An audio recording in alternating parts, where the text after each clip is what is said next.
thank you guys for having me down to talk about what I love the most, my home diocese of Fairbanks. So just a little more about me. I'm a homegrown Alaskan. I grew up in Fairbanks. I was not born there, but I graduated from high school, my undergraduate. I was ordained in 2007 as the first homegrown priest for the diocese. I spent my first 2 years as the rector of our cathedral. I spent 7 years as the pastor of St. Nicholas Church in North Pole. And the rest of my time, I have worked at our chancery office. I began as the director of faith and family formation, and currently I serve as the Vicar General, the Judicial Vicar, and the Vocation Director for the diocese. So I've been ordained for 17 years, went to Mount Angel down in Oregon. So very familiar with the Northwest, having spent 6 years in formation down here. So tonight I want to talk to you about ministering to the Catholic faithful in the last frontier. And I want you to keep this quote in mind. This quote in the upper left corner is from the foundational document when the Diocese of Fairbanks was erected. Pope Pius XII wrote, "Some give to the missions by going, some go to the missions by giving.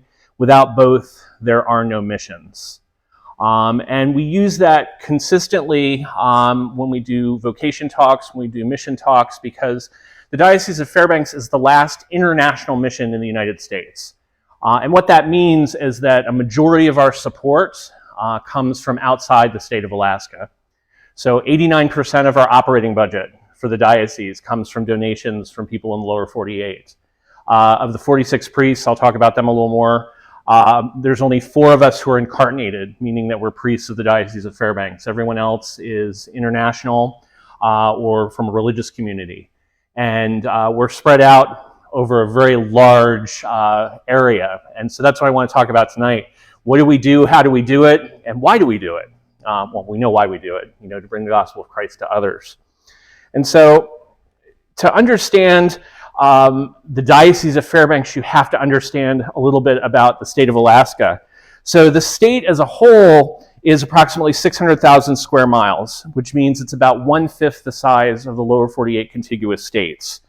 And there are only about 740,000 people in the entire state. Most of them live in the Anchorage and Matsu Valley, which is south central. So this area down here holds about 1/2 of the population of the whole state. Just a short history of Christianity in Alaska. It's one of the last places, at least here in North America, where Christianity took root. So the first official Catholic Mass was celebrated in 1779 by Spanish Franciscans who had come up along with the exploration that was done on the West Coast. We like to say that we were the first Christians to celebrate liturgy in Alaska.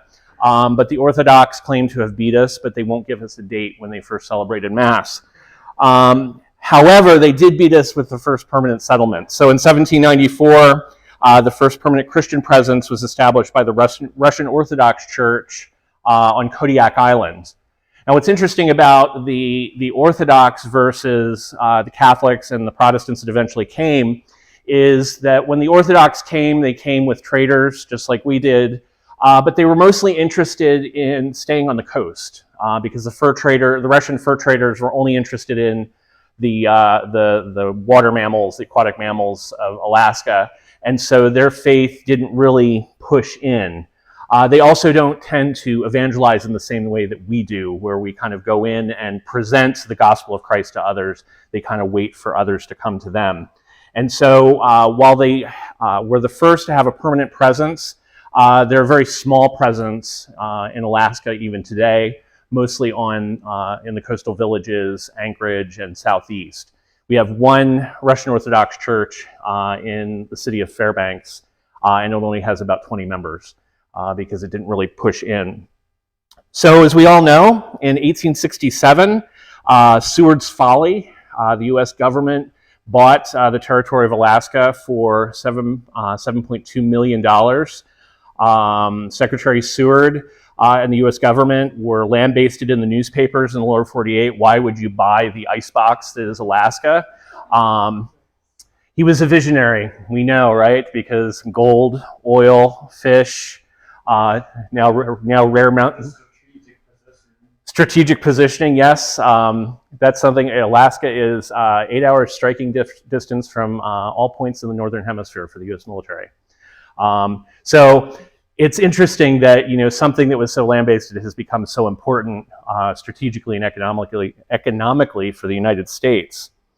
1877 is when the first mission in what would become the Diocese of Fairbanks was established, and that was in the Athabascan village of Nulato, called Our Lady of the Snows, and it was started by Archbishop Seegers, who was our first territorial bishop when we were still an apostolic vicariate.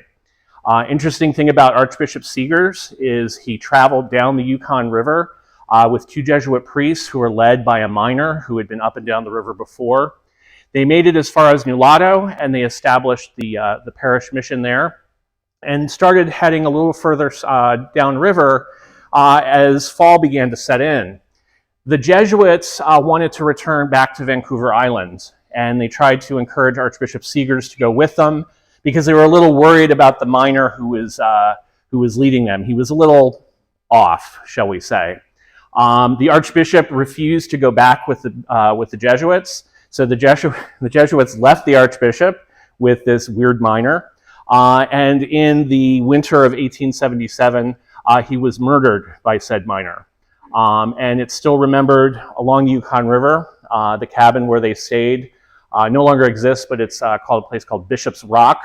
And so when you go down the river, that's how you know where you're at along the Yukon.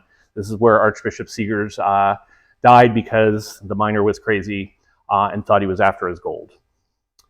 In 1879, the first permanent Catholic presence and staffed parish was St. Rose of Lima, which is down on Wrangel Island. Wrangel is down along the southeast peninsula, panhandle of Alaska. So that's in what eventually became the Diocese of Juneau, which is now in the Archdiocese of Anchorage and Juneau because they have remerged both of those dioceses. 1894 was the first time we had any official status within the Universal Church. So Leo XIII established us as a prefecture apostolic. And what that means is we're too small, we're too unpopulated to be considered a diocese, but we want to begin evangelizing and recruiting for the missions. And so as we were established as this prefecture, we actually fell under the auspices of Vancouver Island in Canada instead of the United States, even though the territory was owned by the United States, which made for some interesting interactions. And of course, about this time in the 1890s is when the Alaska Gold Rush began. And so this is when missionary activities really started picking up amongst Catholic and primarily Anglican missionaries who were following the gold miners and others into northern Canada, northwestern Canada, and British Columbia or Alaska. So they would go up through Skagway, which is in southeast Alaska. They would hike over the Chilkoot Trail, where they would get to Bennett Lake. They would build rafts, and then they would go down the Yukon River. And eventually, if they stayed on the Yukon River, it would empty into the Bering Sea. And so there were gold claims all up and down the river. Now, something interesting about the Catholic and Anglican missionaries coming at the same time is they wanted to keep infighting to a minimum. And so sort of an informal agreement was made between the Anglicans and the Jesuits as to how they were going to evangelize the Alaska natives. So if you draw a line sort of north to south through Fairbanks, which is in the center of the state, it's the heart of Alaska, and go up to the Yukon River, everything to the east of that imaginary line, all of the native villages going towards Canada, tend to be Anglican and Episcopalian villages. And then all of the villages downriver to the Bering Sea tend to be Catholic villages. There are a few exceptions to that, like the village of Tanana, which is kind of on the dividing line. There's both an Anglican church and a Catholic church that were both established there about the same time, which makes for an interesting ecumenism even today, because neither the Anglicans or the Catholics have enough priests to regularly staff a lot of our villages. And so there's some confusion sometimes over who's what. So when the Anglican priest is in town, the people go to the Anglican church. When the Catholic priest is in town, everyone goes to the Catholic church. And then when someone dies, who's ever got clergy there, they're the ones that do the funeral.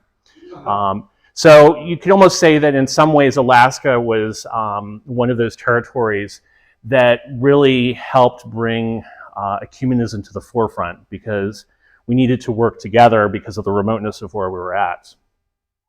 In 1916, our status changed. We became Vicariate Apostolic, which is a level just below becoming a diocese. Means that we have missionaries established there. We're beginning to form communities and parishes. And so the bishop who is assigned to that vicariate is actually living in the territory instead of somewhere else. By 1951, we have our first diocese that's formed in Alaska, and that's the Diocese of Juneau, which is the Panhandle in South Central Alaska. And so while that lower southern half of the state became a diocese, what eventually became the Diocese of Fairbanks was still considered that Vicariate Apostolic. So in 1959, Alaska became the 49th state, quickly followed by the state of Hawaii. And in 1962, the Diocese of Fairbanks was finally formed. And shortly after is when we dedicated our cathedral, which is dedicated to the Sacred Heart. This is what it originally looked like. Not much has changed, really. Some of the furnishings have changed over the years. The ugly gold background is no longer there. And we have a cooler crucifix than that hanging there. But yes. So it's interesting when you go into our cathedral, you can see back here there's 3 steps. So it was built in 1966, which would have been during the council. So you can see where the volunteers began building the church in anticipation of putting a high altar in for what we now call the extraordinary form of the Mass. But then, of course, the reforms of the council, we can celebrate facing the people, and so they never actually put a high altar in. We always had a freestanding altar in our diocese. So this is what constitutes the Diocese of Fairbanks today, all of the brown area. So as I said, our diocese is over 409,000 square miles, almost 410. It's 1.5 times the size of the state of Texas, if you've ever been down there. So when I talk to Texans, when I go down there to do mission appeals, I like to tell them that if we cut the state of Alaska in half, they would be the 3rd largest state in the country. Just to put them in their place. We have 46 parishes in the diocese. Most of them are out here on the Yukon-Kuskokwim Delta. We call it the YK Delta. And of those 46 parishes, we can only drive to 9 of them. The rest are only accessible by airplane, small airplane, by boat, and by snow machine. Of those 46 parishes, and this is something that Bishop Steve, who's a Dominican, our new bishop, mentioned to me now that he's been to all 46 parishes. 11 of our parishes have no running water or flush toilets, even today. So you either use a honey bucket or you use an outhouse. In fact, in the village of Kayakuk, in our rectory, first time I was out there, I noticed next to the back door that there was a toilet seat hanging on the wall. And I said to the priest I was visiting, "Why is that there?" And he goes, "Because it's very uncomfortable to go to the outhouse at 60 below if that's not hanging in the house." So you make do. Most of our parishes are located in Alaska Native villages. And so currently we serve the Athabascan Indians of interior Alaska, which would be more towards the eastern side of the state where Fairbanks is, down as far as Kaltag, and even down to Aniak and Kalskag. Then on the west coast, below Nome, the villages are primarily Yupik and Chupik Eskimos. And then from Nome and the Seward Peninsula up to Barrow, which is currently called Puviak, is mostly Inupiaq Eskimos. And so most of the people that we minister to are Alaska Natives. Now, in an area this size, you'd think we would be ministering to a lot of people. How many Catholics do you think there are in northern Alaska? 10,000. Yeah. So you guys have parishes here in the Archdiocese that have more registered parishioners than we have in our entire diocese. And right now we only have 25 priests to serve all 46 of those parishes. And like I said, of those 25 priests, only 4 of us are actually priests for the Diocese of Fairbanks. And so these are our current ministers in Alaska. So we've got men from India, from South Korea, Nigeria, Zimbabwe. We also have the Institute of the Incarnate Word priests. We have Jesuits. We have Franciscans. So there is one Dominican. Who is it? The bishop, yes. And I will be honest, when we made this graphic up, I was a little disappointed because we do have an official picture of Bishop Steve in his choir robes for as a Dominican, and that's the picture I prefer over the generic Episcopal cassock, house cassock. Yeah. So all of these guys, and our age range right now, our youngest priest is 29 years old. Our oldest priest currently in ministry is 84. And that just changed recently. Last year, Father Joe Hemmer, who, as far as I'm concerned, is a walking saint. He's a Franciscan priest, finally retired at the tender age of 96.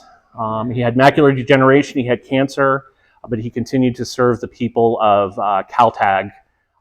He back in the along the Yukon River. So pretty amazing man. We were really sorry to lose him. He was there in Caltag for close to 30 years. Children that he baptized, he then married and then baptized their children. So he was greatly missed when he left. So this is just kind of giving an overview of what does the landscape look like in Alaska, because we're not on the road system. Every part of the state of Alaska is completely different. We have, boreal rainforest down in southeast in the Diocese of Anchorage-Juneau, which is very similar here to the northwest. In south central, it's pretty mountainous.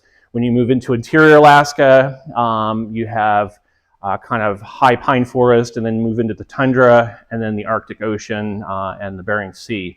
So we see a little bit of everything. So if you don't like where you're assigned, say you don't like trees, we can find a place with no trees. If you don't like sunlight, we got a village that doesn't get sunlight for like 60 days. We can accommodate you in some way. So these different pictures here. Up here is this picture, and the one on the opposite side is the whalebone arch in Uktuviak and in Barrow. Theo, you probably have a picture of that. Yeah. So this is summer. That's winter. In fact, that is December 23rd, I believe. That was when I was up there for Christmas one year. The middle picture is the beautiful village of Eagle, Alaska. It sits on the Yukon River at 6 miles from the Canadian border. So we get a lot of traffic between Dawson City and Eagle in the summertime, a lot of visitors. And so if you cross the Canadian border, the Alaskan border on the Yukon River, when you come into Eagle, there's a little phone booth. It's one of the last phone booths in Alaska because, cell phones. And it only dials one number, and that's U.S. Customs, to let them know that you crossed the border. Because the closest customs station is 200 miles away on the Alcan Highway. This is a picture of the Yukon River 2 years ago during what we call breakup. So when the ice starts to melt on the river and starts to break up, it forms these giant chunks, and as it starts going downriver, it sounds like sizzling bacon as the pieces are running into each other. This was interesting because when I was in Galena that year, we had an issue. It was a really quick warm-up, which is dangerous for us because if the river breaks up too fast, what can happen is we get ice dams. And so the village of Galena, as well as the villages of Nulato and Kayakuk, were under flood warnings. Back in 1994, the village of Galena flooded and wiped out most of the village that was near the river. So this could be really destructive for us in the springtime. And then these other two pictures are just pictures from, I believe that's Hooper Bay, out on the coast. Bishop Steve took that picture just a few weeks ago on a trip out in the winter, and just sort of random landscape, the tundra out on the west coast, which is mostly kind of marsh and things like that. A couple of village pictures. You have the village of St. Michael up here. So it sits right on the bay. Very beautiful when you get out there. And then the jewel of the Yukon is Ruby, Alaska, built up on a hill right along the Yukon River. What's really cool about Ruby is when you fly in the small plane, the airstrip that you land on is not level. It's sort of built onto the side of the hill. And so it's very interesting when you're coming in, depending on the direction of the winds and how well they do landing. And then the bottom picture here is Little Diomede Island with Big Diomede in the background. You may remember a certain governor who said she could see Russia from her front yard. Not quite true, but if you live on Little Diomede, the island is around the corner there, and you can see Big Diomede, which is 3 miles away, give or take. So. Extreme light and dark. We come to Alaska, especially when you're in northern Alaska. It's feast or famine when it comes to sunlight.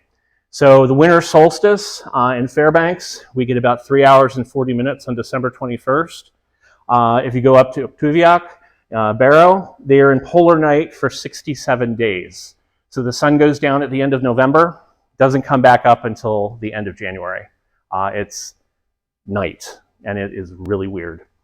And then the summer, it's the complete opposite. Fairbanks, we get 21 hours and 49 minutes of daylight, which means by mid-May, essentially the sun doesn't go down. There's always some sort of sunlight. And in Kuviak, they get 80 days of 24 hours of daylight where the sun never actually goes below the horizon. And so these pictures over here, the winter solstice there in the corner, that's actually taken from the University of Alaska in Fairbanks, time lapse. And then this is an Arctic picture during the summer solstice. So it's really cool. It throws you off. Even those of us who have lived up there for most of our lives, as you start losing daylight, just like the animals, we want to hibernate. And then when you get into the summer, when I was a pastor, I used to have problems. I would have a parish council meeting that would last until 9 or 9:30 at night. I'd go, oh, the sun's still up. I'm going to go throw the kayak in the river. And next thing I know, I'm looking at my watch going, oh my God, it's 3 a.m. I got to be up for Mass in the morning. So yeah, it's interesting. So as far as, how do we get around in such a large area? Not much has really changed since the first missionaries got there. Originally, when the first Jesuits came to the state of Alaska, they were hiking, they were building rafts or taking boats up and down the river. In the winter, they were using dog sleds to get around. And of course, with the advent of aviation, they began to fly. Both the Episcopal Diocese and our diocese for many years had planes that we operated, and many of our priests and bishops were pilots. And usually small 2 to 6 seaters, even today, that we would go out on. And in the more extreme areas, they would use things like umiaks, which are skin boats to get around. So today, sled dogs have been replaced with iron dogs. That is Father Stan Jasek, one of our Polish priests out in Amonak. We travel by small boats. We travel by larger caravans, like with Grant Aviation. That's Father Tom and Bishop Steve. And then when we're in the villages, because cars and fuel are expensive, we tend to go by four-wheeler or snow machine to get around. So that's kind of the way we do things. And so when we go out to the villages, our guys that are working out in the more remote areas typically will fly out to what we call a hub village, one of the larger villages in the area. Some of them are accessible by like Alaska Airlines. So if you go out to Bethel, Nome, Kotzebue, they'll fly 737s into them. And then some of the smaller villages, they'll send out maybe a 20-seater Navajo or Piper or something like that. And then from there, they'll switch over to smaller planes, usually about 6-seaters. I describe traveling between the villages sort of like the Alaska version of Uber, because they sort of make a milk run. They stop at specific villages, and they may be scheduled, say, to stop at 6 different villages, but one village doesn't have any pickups, so you don't go to that village, but another one that's not on the route needs somebody to stop there, so you go to that village instead, or they have to drop off a big package in one village and pick up smaller packages in another, so everything changes. So when you make reservations to fly in the villages, you have to be ready for the fact that you may not go the route that you thought you were going, and you need to pay attention to which villages you're in so that you don't get off the plane in the wrong place and get left behind. You also have to be prepared too for the fact that our weather changes drastically from moment to moment. And so when we go out to the villages and we travel, particularly by plane, you need to be prepared for the fact that you may get weathered in different places. So one of the most extreme examples that we've had in the last few years, Father Ross Tazi, who is our vicar for clergy, used to be the pastor of Nome, which also covered Little Diomede Island. The only way to get to Little Diomede is by helicopter, because it's literally, as you saw, a rock in the middle of the ocean. And there's only about maybe 90, 100 people there. So he was asked to come out for a funeral in early March. He expected to be out on the island for 3 days. 39 days later, they got him off the island. And that was because of weather. That was because of broken helicopters. And so you deal with that. Thank God the longest I've ever been stuck somewhere is 3 days. If I'd been on Diomede, I would have walked. That's a lot. And even traveling between the closer villages. So this time of year, the guys are traveling by snow machine. That will probably end in the next couple of weeks because we're starting to move into breakup, so it's dangerous to be on the rivers. And then once breakup happens, they'll travel by small boat. And so they just travel, between 4 or 5 villages, which means that on average, our villages are only getting Mass and the sacraments about every 4 to 6 weeks. So this is something I thought would be of interest to those of you in the lower 48. Prices for food. This is a challenge for us. This chart right here shows what I did. The video that I'll show part of, these are prices from the video from 2021. Okay, so they're a few years out of date and lower than they should be. The Seattle prices are for the Fred Meyer's downtown Seattle, give or take. I got online and compared equivalent things. So a 5-pound bag of flour, $15 in Barrow versus $6 in town. Frosted Flakes in Barrow are $11.99, although I did have a parishioner who texted me just the other day. Let me find the picture here. Frosted Flakes, $11.99 in 2021. Honey Nut Cheerios in the village of Bethel are $21.49 as of 3 days ago. Frozen pizzas, which college students probably rely heavily on, $25. Dino Buddies, little chicken nuggets, $30. And then things like Halloween candy. There's big bags of Halloween candy that you can buy will sometimes go for $80 in the villages. Now, Barrow's prices are actually quite low, and the reason for that is because Alaska Airlines flies in. So they can bring cargo in much cheaper than going to the smaller villages. I have been to places where fresh milk, a gallon of milk, goes for $25 a gallon. Because if it's not in the village, it's got to either be barged in or it's got to be flown in. So if it's fresh, it's got to be flown in. And so the prices go up. Okay. Yeah. So I mean, the prices are just crazy, and when you get into these other villages, they get even higher. I have one question. So, is there anything that you would say is cheap? Like, for example, anything that is produced in Alaska that you think would be more expensive here would be less expensive? You were paying $60 a pound for king salmon last year down at Pike's Market. I get it for the price of a fishing license. So that's about, yeah. So that's about fishing game, which is actually the next thing is because of the high prices in the villages. Our priests and religious who are working in the villages, those of us that travel out to the villages, we try to live like the people. Most of our Alaska natives are still living a semi-subsistence or a subsistence lifestyle, which means they're living off the land.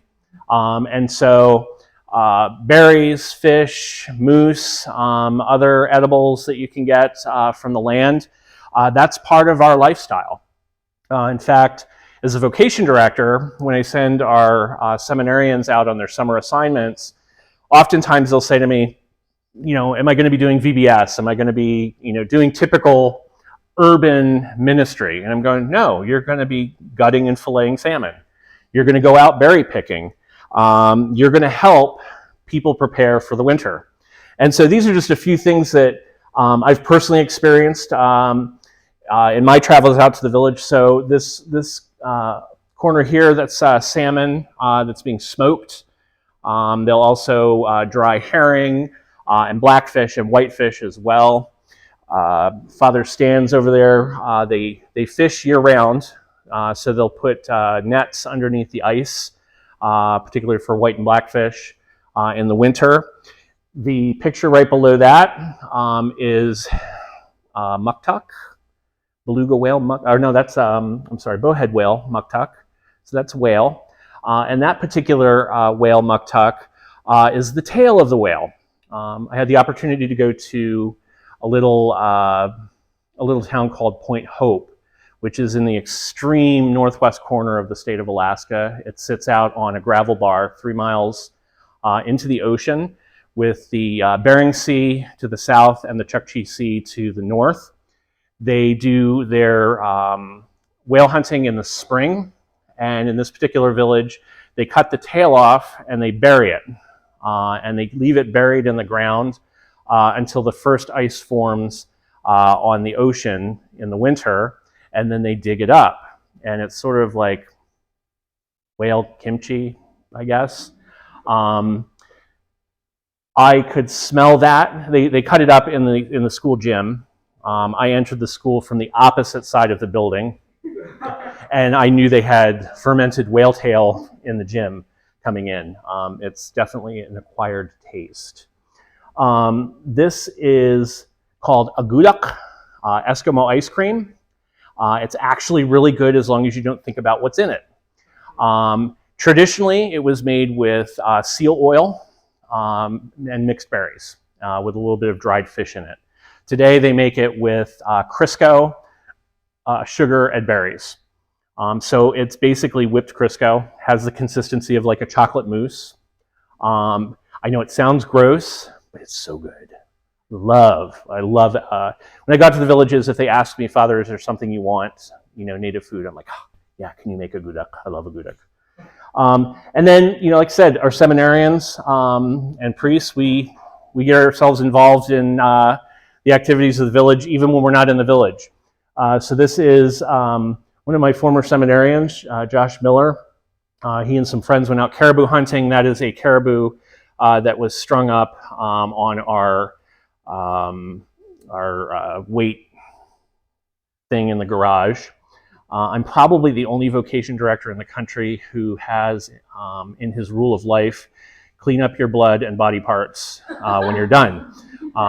So yeah, I mean, even in town, we try to live off the land as well. And quite honestly, I prefer salmon, moose, caribou. I'd rather eat those than beef, chicken, and things like that. So it's a lot of work, and it's a lot of unusual work. Most priests are not prepared for the fact that their ministry is going to consist of going out with the people and doing these activities. But these are really moments of grace. moments of blessing, because when we're out with the people engaged in subsistence activities, that's when we really get to know them. They're sharing stories about their families, about their culture, about their village. And so you get to know who they are. To me, with our Alaska Natives, what's so amazing is not only have they survived for thousands of years in such harsh climates, they've thrived. And they continue to, even with the pressures of a lot of the modern conveniences. There's challenges, as the internet has gotten out there and cell phones. The younger generations are not as interested in doing this, but it makes life more difficult for them because they don't have the same economics that we do. And if you're paying $20 for Cheerios, where's the money coming from? So you got to keep doing this. So ministry in the bush, in some ways, is like ministry anywhere else, and then like ministry nowhere else. So most of our clergy who are out in the bush, in the villages, will cover anywhere between 3 and 7 parishes, villages. And like I said, they'll travel between those villages either by snow machine this time of year, by boat, or they'll fly, which means that most of the villages only get the sacraments about every 4 to 6 weeks. And so the consequence of that is that the normative Sunday celebration for many of our parishes is Sunday celebration in the absence of a priest. So lay people, or we do have a number of permanent deacons as well in the villages, will lead a liturgy of the word with the distribution of Holy Communion. And so oftentimes when we come to the high holy days, Christmas, Triduum, Easter, there's places that have not had a full Triduum liturgy in probably 15 years. They may get Holy Thursday in one village, Good Friday in another, Easter Vigil in another, but very rarely do they get more. And so we depend on many priests from the lower 48 who are in non-parochial assignments to volunteer to come up and help us. In fact, I think we've got 2 or 3 Dominicans that are coming up this year to help out on the YK Delta for that. So also just our village churches tend to be much more basic. Very few are elaborate, but most of them are decorated with native symbols and things like that in order to enculturate the faith in the church. So on the top picture there, this is the sanctuary of Sacred Heart Church in Imanak, Alaska. So it's in a Yupik Eskimo village. And so on the left, you can see there's a drum and dance fans. And then it's kind of hard to see in the picture, but behind the crucifix there, it's actually a seal pelt. So just to kind of, bring extra honor and glory to the crucifix there. And then Ruby, which is the bottom picture, this is St. Peter in Chains. They have this beautiful mural that was painted back in the 90s that shows the old ways and the new ways. What's interesting about Alaska Native spirituality is we were able to kind of blend, pull some of the iconography and symbolism from Native spirituality and show how it fits quite well into our Catholic theology. So, for instance, the raven, the raven depicts the Father. Ravens are incredibly intelligent animals. I don't know if you've ever been around them. They can pick locks, simple locks. When I had a dog when I was in North Pole, I had 2 ravens that would come and torture my dog every day. They would tease her by dancing outside the fence and things like that. And they get to know people as well. And just recently I heard that they have long memories. So if you do something bad to a raven, they actually carry a grudge. But in Native spirituality, Father Raven is the creator. And so when the Jesuits came to Alaska and they're trying to describe who's the Father, Son, and Holy Spirit, right? If you're describing the Holy Spirit as a white bird, common white birds in Alaska, ptarmigan and Arctic terns are kind of your go-tos. Ptarmigan are these little chicken-like birds that molt, so they change color in the winter and summer, and they're incredibly stupid. The defense mechanism of a ptarmigan when it's in the road and it sees a car coming is to hunch down and not move. Yes, yeah. So, and then of course, terns and other seagulls and things like that, they're trash eaters, right? So the Jesuits understood coming in, we tried to describe our God, in the symbol of a white bird. That's not going to go over well, but we know that the natives, that raven is important. And so, even though it's not a direct corollary, this idea of the Father, the Holy Spirit as Father Raven. On the bottom there, it says Dinachata, which is Koyakan Athabaskan, for our Father. And so in our native villages, it's becoming less prevalent in the Athabaskan villages. They used to pray the Our Father at Mass in the native language. In many of our Yupik villages, they still do that, prayed in Yupik. So bringing in these different cultural elements to help spread the faith.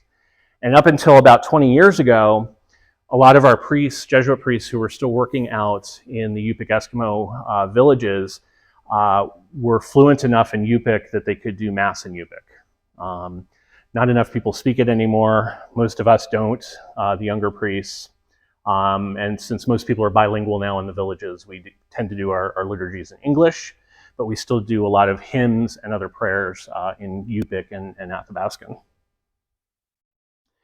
And so just like any other parish, any other place in the church, the rites and sacraments of the church are very important. And so we try to celebrate them as best we can. This is an elder from the village of Amonik. Wonderful lady, learned a lot about the history of the village from her. She passed away about 12 years ago. It's during the anointing of the sick. Father Stan here celebrating First Communion and baptism with these two little ones. In Eagle, we don't have a church, and there was no place for me to celebrate Mass that was large enough to accommodate the 6 people that were there. So it was a nice day. So we celebrated on the deck.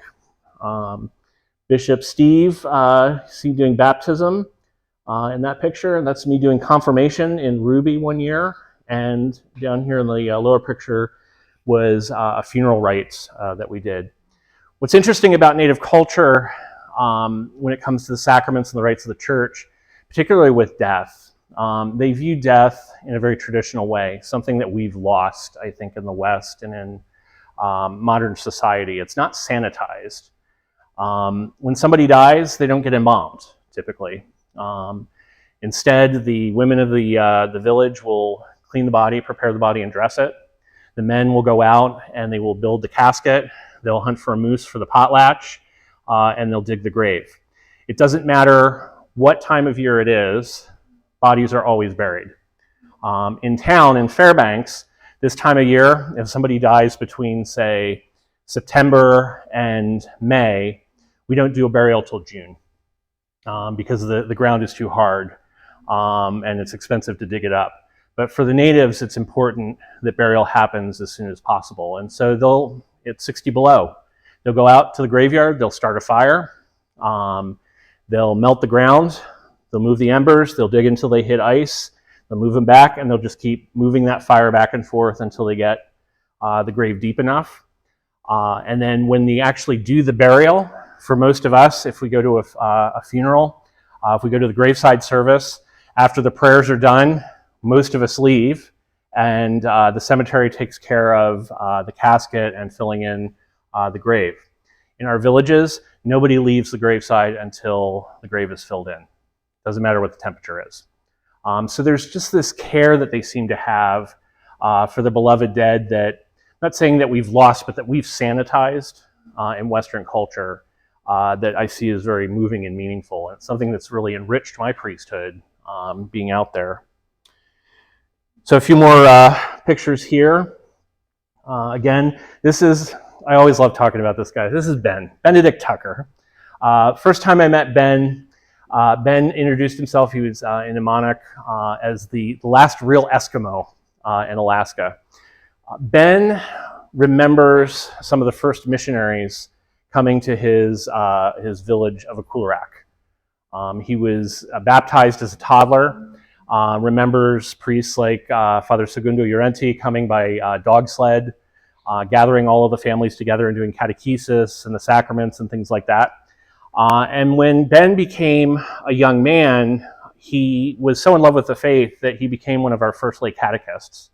And so Ben would go ahead of the priests to the different villages in his region to help with catechesis, with religious ed, preparation for the sacraments, so that when the priest came, people were ready. Ben died about 10 years ago in Amonach, and when he passed away, the little village church, Sacred Heart, was filled to overflowing. People came from all the surrounding villages to pray for Ben because of what he brought to them as far as the faith. That here was one of their own who was in love with the church, in love with Christ, the gospel, and they wanted to honor that. And so it was very moving to see the pictures from his funeral of so many people coming to fill this little itty bitty church in the middle of nowhere to pray for Ben. And then some other pictures. They typically build the crosses that adorn the graves. Weddings happen like they normally do on the villages, usually not as elaborate, but this is actually one of our more fancy ones. Something I like, weddings are not one of my favorite sacraments. And I encourage people, that all you need for a valid marriage is a man, a woman, 2 witnesses, and a priest. That's it. You don't need the dress, you don't need the tux, you don't need the DJ, all that stuff is secular. So when I go out into villages, the odd weddings I've celebrated have been great because they're basic, and I like that. We try to get involved in the life of the village as well. So this is a picture here. Father Stan is blessing the new dancers in Amonach. So this time of year, in fact, this coming weekend on Saturday in Bethel, they'll be celebrating the Chamai festival. Chamai is a Yupik word that is, I guess, best described as a greeting after being away from people for a long time. And so the villages come together and they dance. They tell their stories. But in order to be able to dance at Chamai or in the villages, you have to be potlatched. You have to be taught the songs. You have to be taught the dances. You don't just get up and do them. And the preparation that goes into it goes on for a whole year. And it's not just about the dances themselves, but the gratitude that comes with it. Because, as we've heard before, it takes a village to raise a child, right? Well, the families, when their children are potlatched and they dance for the first time, typically when we do something for the first time, we're the ones that get congratulated, right? People give us gifts and oh, you did a wonderful job. When they dance for the first time, the family gives gifts to the village. And so everybody gets something, even if you're a visitor, could be socks, could be a pair of gloves. And those who are more important would get more important gifts, rifles, sleds, things like that, to show their gratitude of how the village has helped to raise their children. And so these are just pictures on the side here from the dance in Amonach a few years ago that I was able to attend. And what's beautiful about it is all the surrounding villages come. Everyone participates that can. On the Friday night when it starts, they dance the ancestors in, and they usually have the priest or the deacon do an opening prayer for it. And then on Sunday night, they dance the elders and everyone out, and the priest prays again. And so they'll have the little kids who have been potlatched do their dances on one night. They'll have native dance contests on another night where the different villages will compete with each other. And then usually on Sunday before they close, that's when they'll have an open dance where any of us can get up there and make fools of ourselves that don't know how to dance. But it really is how we connect with them. A lot of our urban parishes, community tends to revolve around, Bible studies and different classes and things that we do. And we tend to break up into groups like this: young adults, elders, families, right? Well, in the villages, everyone comes together. And you are expected as a minister to be there. And those are the places, again, where you get to know the families, you get to know the history, you get to know the positives and negatives of their families, and just who they are. It's so neat to see them, and they want the faith. They want the faith. My first trip out to Imanak, in fact, I flew in. They have a gravel airstrip about 2 miles outside the village. Nobody was there to pick me up, so I threw my backpack on, started walking to town. Somebody saw me walking, and they said, "Father, can we give you a ride?" They threw me on the back of a four-wheeler, brought me to the church, and I started to unpack. I'd never been there before. And about 15 minutes after I got into the rectory, I got on the VHF radio. That's how everyone communicates in town. It's by CB radio. Said, "Father's in town. This is when confessions are. This is when Mass will be tonight." And I continued to unpack. And a woman about my age came to the door and she started knocking frantically. And I opened it up and she had this big smile on her face. Never met her before in my life. "Father, you're here." I said, "I am." She goes, "I'm so glad. I'm praying for bad weather." It was one of my first trips out to the village. I'm like, why would you do that? And she goes, "Well, if we have bad weather, the planes can't fly. And if the planes can't fly, you can't leave." And so it became sort of this running joke when I would go out to emo.